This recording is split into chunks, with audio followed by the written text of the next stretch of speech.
customers I ever came across was in New Zealand. And, ooh, get you, and it was New Zealand. Sorry, and not your day. They've got a very delicate economy, a very, very fragile economy based on fruit and veg. So they're terrified that some boll weevil or Siberian tussock moth is going to creep in some furry man's face and destroy the entire country's agriculture. So, as I was going into New Zealand, I was fumigated, which I think was very unfair. Fumigate the hippie. And he came through my bags, we went through my bags, and he came across this, which is a kazoo, as you well know. Swansea, the birthplace of a kazoo.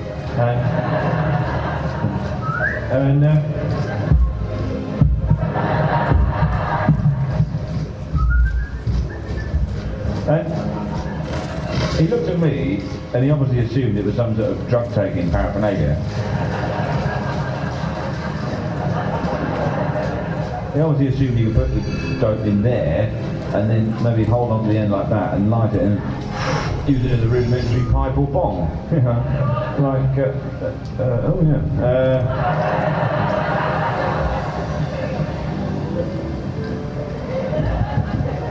I said, no, it's a kazoo.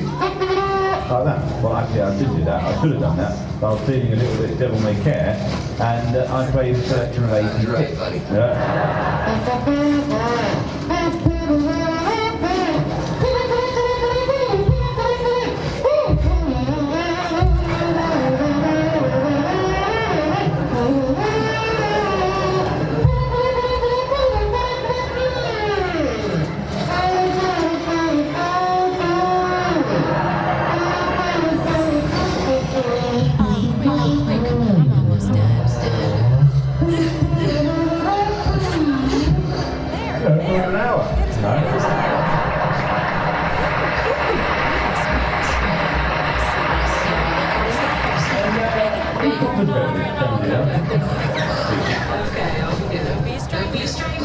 Because I get very easily bewildered by any kind of rules or regulations. Technically, I'm actually breaking the law by doing this now, because I think up my ideas in a shed in my garden. But according to council planning permission, I'm not actually allowed to use the shed for commercial purposes. So technically, if I think of a funny idea, I have to run up the kitchen and finish it off on a breadboard.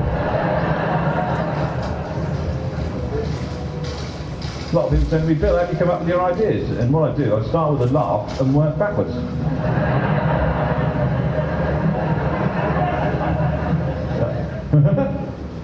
Oh, what would create that amount of mirth?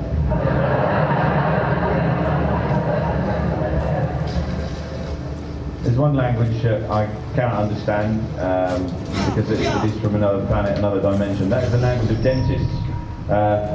They speak in some kind of code. It's just quite disturbing, sinister. They'll talk to you perfectly normally, like you're sitting there, they'll look down, everything all right? Yeah, they go all right. Then they'll turn to their assistant and it all changes then, doesn't it? Right, okay. Jane, some 4, a 9 over the 2. Mix me up some crawl over the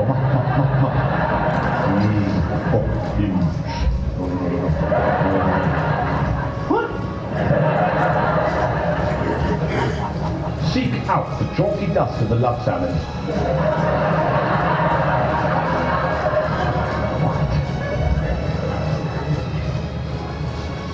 Well, obviously, what it is they can't refer to the instruments as they appear to us, otherwise we'd be out of the chair in a trice, wouldn't we?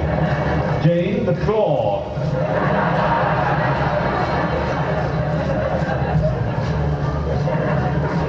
Hand me the colonel. The Punisher. The talons of Salazar. Just to let them know I'm onto them, I always freak them out right back. They look down, everything all right? I look up and I say, the pheasant has no agenda. Set them on in respect. So, a little amazing.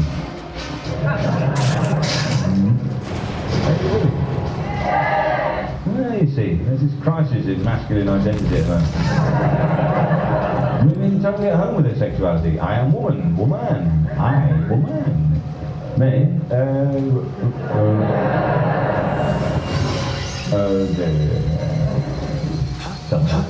Did you do that?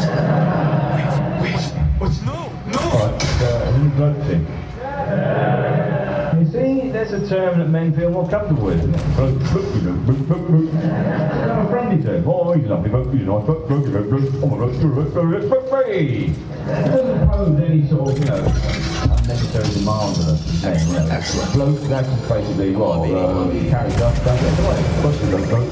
Man, that's all kind of other things, isn't it? That's nobility, gallantry, wisdom. That conjures up some images like a cardigan and a pipe saying, cover up those table legs, mother, they're inflaming my sexual ardour. Well, I am a man. You can't live up to that. Car manufacturers are very cunning. They're able to pitch the names of their cars at this sort of dream that men have of how they concentrate how they are. Little car names like Land Cruiser, you can have Focus, Charisma, you can be a Grand Cherokee, a Super Thunder Patrolmeister. You don't get cars named after what blokes really like. I've got the new Vauxhall Disappointment. Did it come in the colour you want? No. Oh, brilliant. The Ford Clumsy, the Nissan Moody, you won't see it there. Women have been enfranchised for the last 20, 30 years.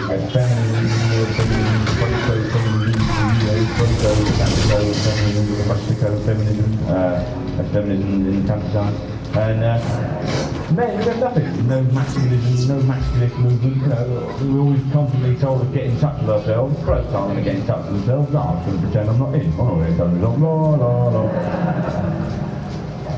Women have had slogans, when a woman says no, she means no. When a man says yes, it means he probably hasn't understood the question. He's just sort of winging it, yeah. Oh, yes. Yes. What was it? What do you say? Women are very cunning, they're always very, very cunning at exploiting our weaknesses. They always say things like, what did I just say?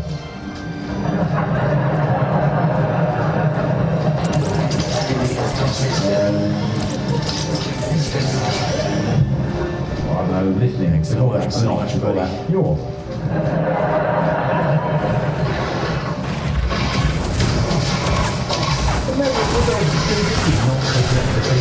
The limited blood takes car down the mechanic. What's wrong with it? What's wrong with it? Just make it work.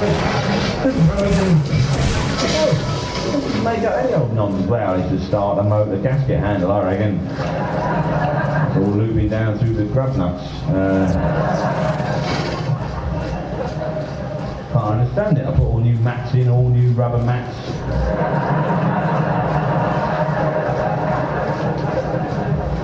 It's not far enough through the St Elmo's pipe trench, There's a lot of small random tortoise heads and dolphin points are all flooded up to the donkey flange, The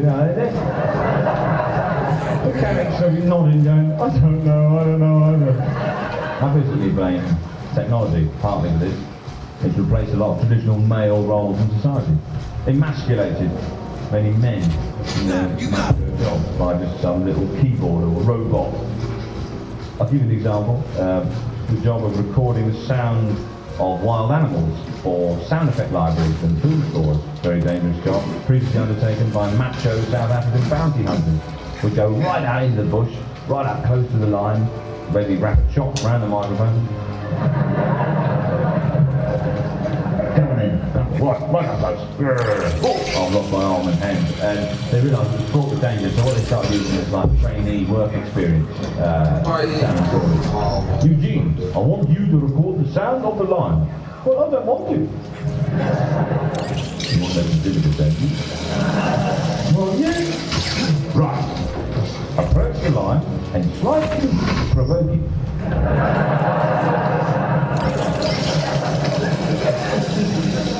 How will I do this? Well, there are two ways. You can lower it from the train in the gazelle costume,